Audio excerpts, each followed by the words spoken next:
Hi, welcome to SCW Steve Chats Wrestling right here on youtube.com. Thank you for choosing this channel and this video. You can subscribe right now, just hit the little button below. Remember as well, please like and share the videos, and if you have any comments, do leave them in the comment section. It's that time of month once again at WWE with a network special tonight. The pay-per-view Money in the Bank is here. Now, it's been built as big, or to be as big as WrestleMania. Now, we all know that's kind of not going to be true. I think they're going to try and make this event newsworthy, but looking at the matches themselves, there's going to be particularly, I reckon, 4 matches that are decent, certainly perhaps even WrestleMania worthy, but perhaps looking at the rest of the card, it's probably as good as a filler moment, SmackDown, or perhaps even main event. So we'll look through the card and give the predictions, and let's do it right from the pre-show, shall we?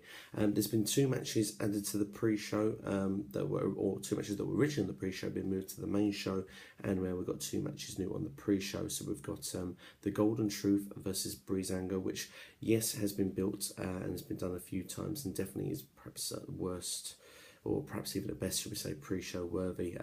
Not really looking forward to it at all, but I think this is finally going to be the moment that the Golden Truth pick up a victory over Breezango, who personally for me, why not for Breeze? Would have looked a lot better for me. Yeah, anyway, Breezango, a terrible name, but I expect the faces to finally pick up the victory and finally get their mojo going. Looking at the other pre-show match is another tag team match. It's a throwaway tag team match, really nothing of any build-up that I've really seen, perhaps certainly not on Raw or SmackDown. It's going to be the Dudley Boys versus the Lucha Dragons. Now, Kalisto has been on free fall, it seems, since well, the last 2, perhaps even 3 months. It seemed like they're going to build him as the new Rey Mysterio. Yeah, he's now lost the US title. He's now in a very jobber sort of fashion when he's on WWE programming. And here, really, I don't think it's going to matter either way what happens, but I think that the Dudley Boys are probably going to be the ones that will pick up the victory in this tag team match. Looking then onto the main show, and I'm probably going to go from least important to perhaps the most important. I could go for what I think perhaps would be match order, but I'll do least important to most important. We'll start with Apollo Crews versus Sheamus. Now, looking at the 2 of these, the build-up has been so-so. It's been very minimal, but it looks like that Sheamus has got no direction, especially at the moment, so don't expect him to do anything of any relevancy until at least the draft is done. So I'm expecting him here to be a person that's going to be fed to Apollo Crews, and perhaps Apollo Crews to get his first pay-per-view victory, which will be good for Apollo, and hopefully they can build on him to make him seem or feel better from here. But I wouldn't be surprised with the way WWE books things, particularly with the Ziggler and Corbin rivalry they've done, if maybe even Sheamus does pick up the victory. But for this prediction, I'm going to go for Apollo Crews.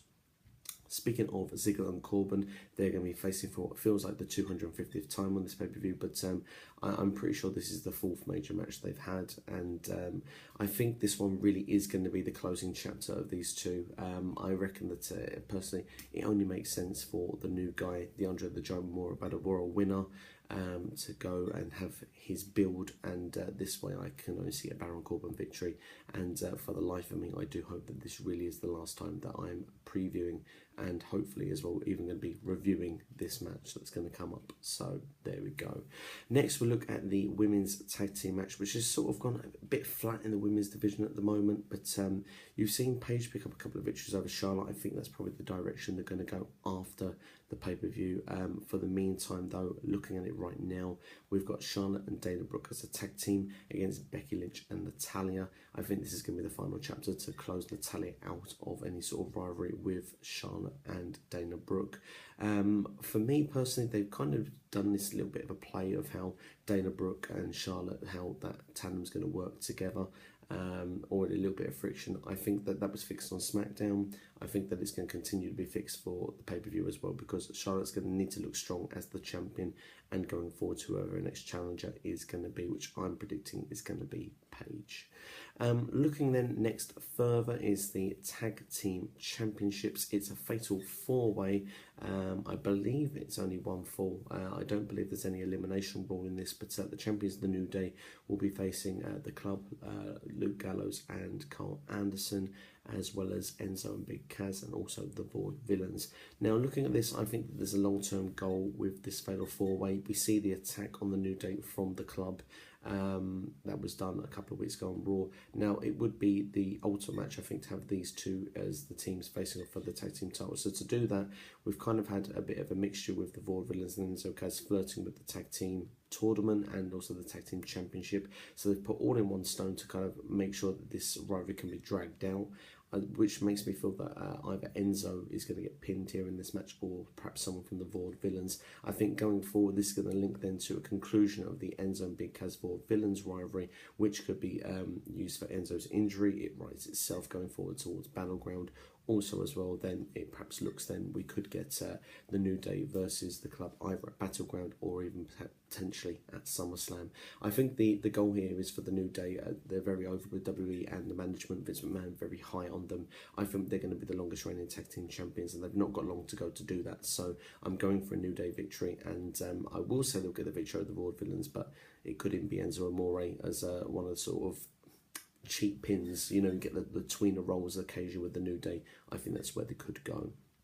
Looking next, we'll go with John Cena versus AJ Styles. Now, a dream match to many. Now, technically, this is a dream match. It's been built pretty well, I would say. Many would argue, did the heel turn need to happen? I think it's clever for AJ Styles to be a heel right now. He hasn't got to be as high flying. If he's carrying lots of niggling injuries, then I think that it's matches and moments like tonight that you'll see the big spots from AJ Styles. He hasn't got to do that on every show anymore. So I think that's very good. The fact that he's had this contract where now Gallows and Anderson won't be at ringside, how is AJ Styles going to pick up the victory in this match? And that is key, because really I don't think it's a question of who would win the match. I've seen a few things floated around that maybe there could be the ropes or the ref not seeing a foot on the ropes or something like this. A double pin could be the instance this evening. It depends where it's positioned in the card, but for me, for this to work, I think AJ Styles needs to pick up the victory now. He could pick it up cleanly, but I'm going to throw a prediction in there that Finn Balor will make his debut, because this does scream for, well, if these guys can't help me, someone else will. And there's been rumours of another member of the club going to start. It only makes sense that Finn Balor is the guy. Now, of course, that means then he's got an NXT feud with Shinsuke Nakamura. Well, really, the tapings have already been sort of set, really, with NXT. He doesn't need to be involved around there now. And to be honest, really, the match with Shinsuke Nakamura, is it really going to have that much of a build-up? They've kind of already done what they feel perhaps they need to do. They might just have some promos here or there on NXT TV. I'm not quite sure what's going to go on with that, but Finn Balor can do both shows. It's not really going to be a problem. We've seen it done in the past with other guys. We've seen Kevin Owens as a prime example. Big E was another guy that was doing both sets of shows at the same time. So I expect Finn Balor now to be the next guy to do that, and he could very well debut this evening. Following next then, well, actually just to finish that off really, I mean, that could then lead to another match at Battleground with AJ Styles and John Cena. You could have a rubber match then potentially at SummerSlam, but then this also could lead then to a Cena-Finn Balor match down the line, which I think would not be a bad way to bring Balor into WWE. And I've got no problem with him coming as a heel either. WWE is lacking heels right now, and I think Balor could play the role very well to then later become a face and then potentially become the face of the company. We'll move on the Money in the Bank ladder match. There's a couple of options this could turn out to be. We've got 6 men in this match. Alberto Del Rio, we've got Sami Zayn, Kevin Owens, Chris Jericho, Dean Ambrose, and Cesaro. Now, it was supposed to be a 7th spot. Could that be filled in on the event itself with a returning Bray Wyatt or Randy Orton? Not quite sure yet, but I think it's going to stick with the 6 myself. Looking then potentially, just looking at the time of the video, we're doing very well at the moment. Got plenty of time. I can talk about this match in depth for you. Looking at it, for me, there's only 2 people that can credibly win the match. Sami Zayn's supposed to be on the underdog, and for me, it's too soon. He shouldn't win it just yet.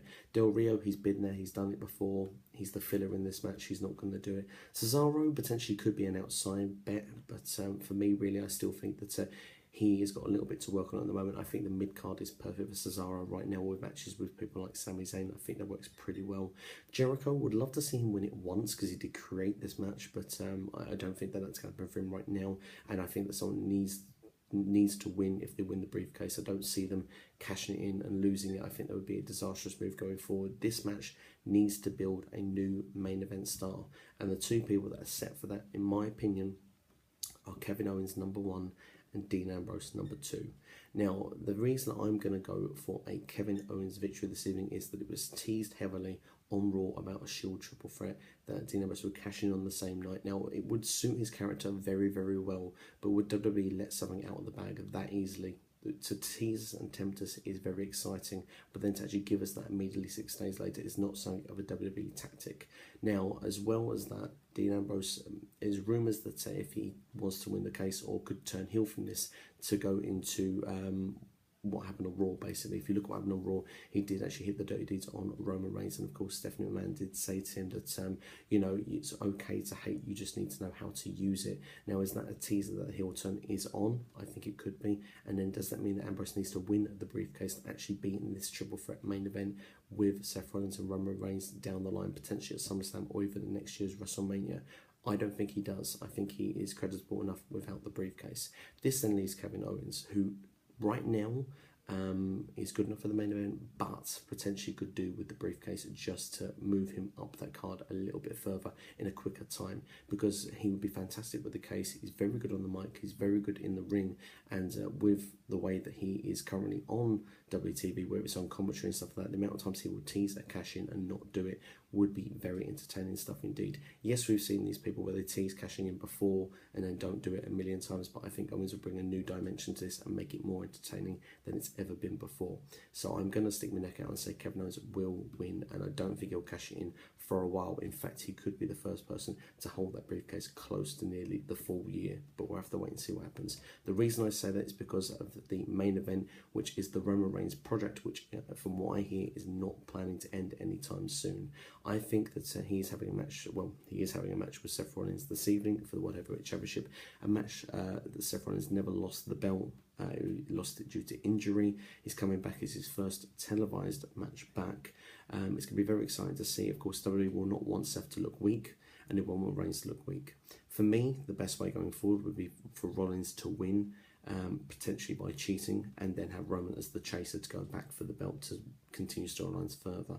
I think we could have a false finish here. I think that that's going to be the realistic way of this, so we can drag this on another month where eventually Rollins then will lose and Reigns will continue as the champion, because I think that's ultimately what WWE wants. Looking then for this evening, what could happen is that could be where we get the double pin. That is where maybe we could have a double DQ, or we could simply have a run-in and a no contest. Could that be a briefcase? I think it's unlikely, but if it's Ambrose, it could happen. If it's Owens, it won't happen. If you were to look then at maybe potential returnees, the Wyatt family, this I could see happening, because then this could then lead to Bray Wyatt becoming back in a very strong position. He's meant to be fit, he's meant to be healthy, ready to go. He's meant to have lost a lot of weight as well, and he could then be inserted into the title picture, potentially even a triple threat at the next event, for them then to probably lose, to then lead to a final encounter of Rollins and Reigns to the side of everything at SummerSlam. So that is going to be my prediction going out, and I think that is the way it probably will go. WWE want this to be newsworthy if it's meant to be WrestleMania-esque, and if they want to make news for the right reasons, they'll protect Rollins for definite in this match, and knowing them, they'll want to protect Reigns, so I don't see either of them losing. So I see Bray Wyatt coming in and that causing the triple threat going forward. But what's your view? Let me know what your predictions are for this card. It's Money in the Bank. It's 2016. Will it be as good as WrestleMania? Will it not be as good as WrestleMania? We'll have to wait and see. Time will tell. Expect some surprises along the way. I'm expecting to be a fairly decent event. Like I said, the 4 matches that I've just said at the end there, I reckon will be very good. The rest of the card, perhaps a bit of a filler, but you never know, we might get a surprise or two along the way. But let me know your thoughts in the comment section, and do subscribe to the channel right now. I'll give you some thoughts and opinions on this channel as well tomorrow once I've seen the event. So take care, thank you very much, and you've been watching SCW right here on youtube.com.